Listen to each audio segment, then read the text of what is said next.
Charlotte Dornelas, bonjour. Bonjour. Vous êtes journaliste, vous êtes membre de SOS Chrétien d'Orient, vous allez sur le terrain en Syrie depuis 2007 déjà, et vous venez il y a quelques jours juste de rentrer de votre dernier voyage.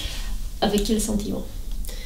Un sentiment de... Je suis rentrée juste avant que les Russes entrent en Syrie. C'était la présence russe en Syrie, on en entendait parler déjà depuis quelques temps, quelques mois plus précisément, mais même quelques années. C'est toujours un sentiment très étrange parce que qui est assez décalé avec ce qu'on peut penser de la Syrie ici en France. On n'a que des mauvaises nouvelles qui arrivent de Syrie, c'est un pays en guerre. Forcément, ce dont on va parler ici, c'est tout ce qui ne va pas en Syrie. Et quand on va sur place, on voit quand même essentiellement des Syriens qui continuent à vivre, qui se battent pour résister d'abord aux multiples menaces qui pèsent sur leur pays, et aussi qui travaillent à reconstruire ce pays, alors même que la guerre n'est pas finie. Donc c'est un sentiment assez étrange parce qu'on rentre avec... C'était un beau voyage. Voilà, on rencontre énormément de gens qui ont beaucoup de belles choses à raconter. Vous n'avez pas ressenti cette sensation qu'on a, nous, vu d'ici, d'Occident et de France, cette sensation de découragement absolu et de renoncement, au fond? Il y a vraiment pas, quand on est sur place, il n'y a pas de sensation ni de découragement, non, il n'y a vraiment pas ce sentiment-là. Après, c'est un pays qui vit l'enfer, hein, soyons clairs. Je ne suis pas en train de dire que la situation est géniale. C'est un pays qui vit l'enfer, qui le vit depuis 4 ans, mais qui réussit à continuer à vivre malgré ça. Et ça, c'est vraiment c'est ce qu'on constate le plus en fait en arrivant sur place. Je pense que c'est ce qu'il y a de plus étonnant par rapport à ce dont on parle de la Syrie ici. Et puis malgré les atrocités, malgré les violences, les chrétiens, là je pense aux paroles du patriarche, je crois, je me rappelle plus son nom, Grégoire III, qui exhorte les Syriens à rester sur place, à continuer à combattre, à se battre pour leur pays. On a la sensation que finalement, oui, les gens osent encore tenir. Mais en fait, c'est ça, c'est que nous, en plus, là, avec ce qui se passe depuis quelques semaines, on a l'impression que la Syrie entière fuit le pays. La Syrie, c'est 23 millions de gens, là, on parle de quelques millions, au pire, de Syriens. L'immense majorité des Syriens restent sur place, continuent soit à vivre, soit effectivement à se battre pour protéger sa ville, son village, ou alors tout simplement à reconstruire, à revenir dans le village quand il est libéré, à refaire...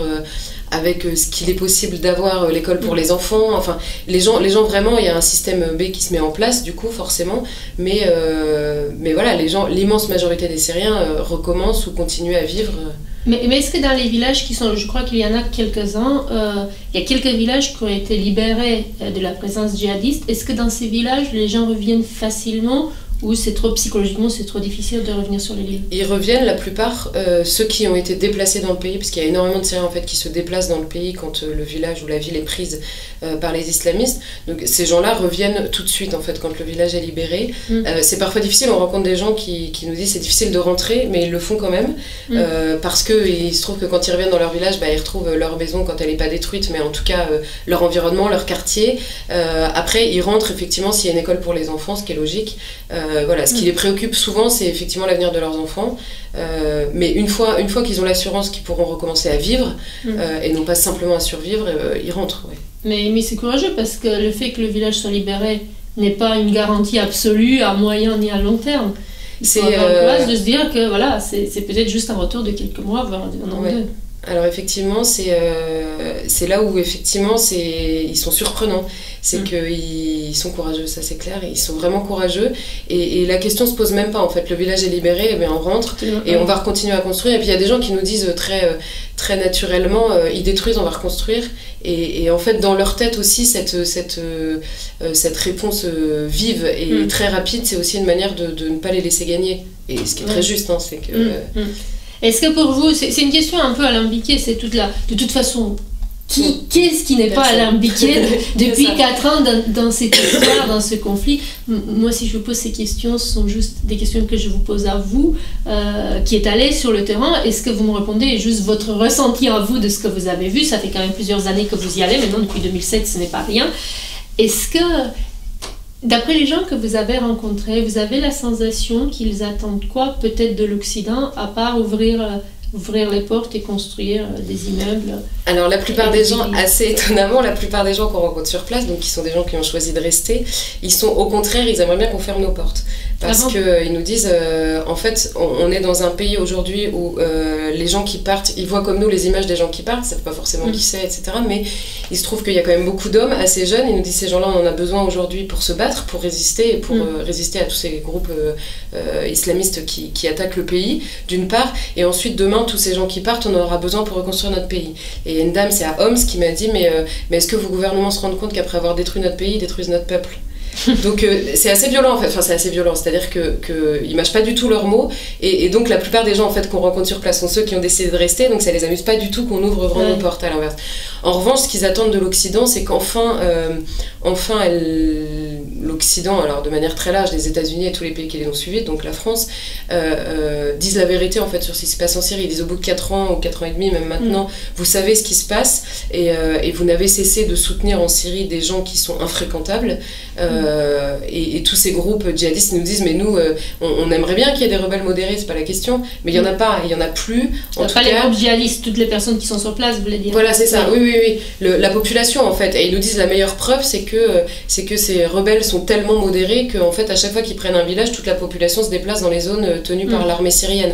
Or il n'y a pas un amour inconditionnel de toute la population pour le gouvernement syrien. Ils peuvent être critiques aussi sur ce qu'est ce gouvernement, ce qu'il a été plutôt auparavant, parce que là dans une période de guerre c'est différent. Ils peuvent être critiques par rapport à ça, mais ils disent au bout de 4 ans et demi, avec une menace qui est informe, mais qu'on sait islamiste, et on sait qu'elle ne supporte pas la présence de tout ce qui s'oppose à elle en fait, c'est invivable.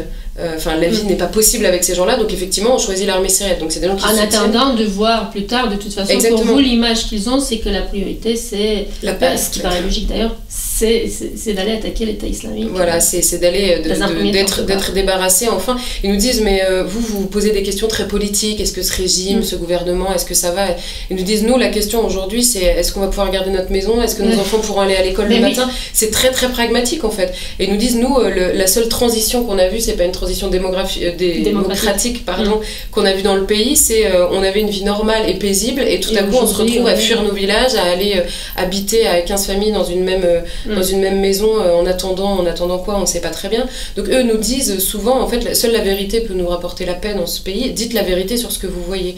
Donc ils attendent de l'Occident, en fait ils attendent plus de nous civils et qui pouvons revenir. Les témoins directs sur le terrain. Les témoins directs plutôt que des gouvernements où ils ont été quand même assez déçus, et là je vais parler pour la France puisque c'est mon pays et que la France, ils ont été très déçus que la France suive aveuglément les États-Unis. Les États-Unis ils n'en attendaient rien parce que vu la politique qu'ils mènent depuis des années au Proche-Orient, c'était pas très nouveau, mais la France était le pays qui avait dit non en Irak. Pourquoi tout à coup avoir voulu cette guerre contre la Syrie, ça c'est une question qui se pose.